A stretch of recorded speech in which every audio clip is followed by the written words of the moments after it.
अगाडि बढ़ि रहल छै ने अपन एकदम। मिथिला के आर्ट से, बहुत नीक बात।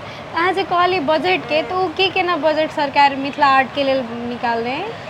एहिमे जेना हमरा कनिक हमहूँ सुनने रहिए बजट भाषण जब भी रहे है तऽ एहिमे केना छै देखियो, सौंदर्यकरण के लागी निकालने छै, वाल सबके लागी निकालने छै, तालीम गोष्ठी के लागी निकालने छै।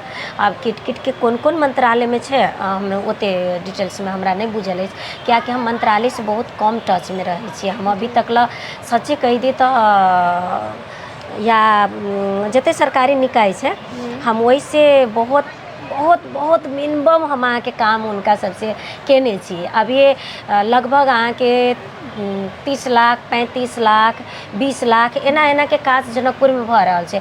तो इहो जरूरी नहीं छै कि हम ही करबे सब जगह, कियाकि हम तो एकरा पब्लिक के लिए, तो हमर तो ये उद्देश्य छै कि अभी वाला आबऽ के पीढ़ी सब और जे दीदी बहन सब पहले से जुड़ल छै हुनका सबके मौका मिलऽ के चाहिए।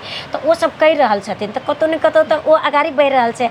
तो ओहिने रास काम सब अहाँ के आयल छै अहाँ के। और अभी अहाँ के शायद बुक नहीं आयल छै, जे अहाँ के बजट वाला बुक सब एतै तो ओहि सब में बहुत रास बात सब एतै, तब क्लियर हेतै ये चीज सब।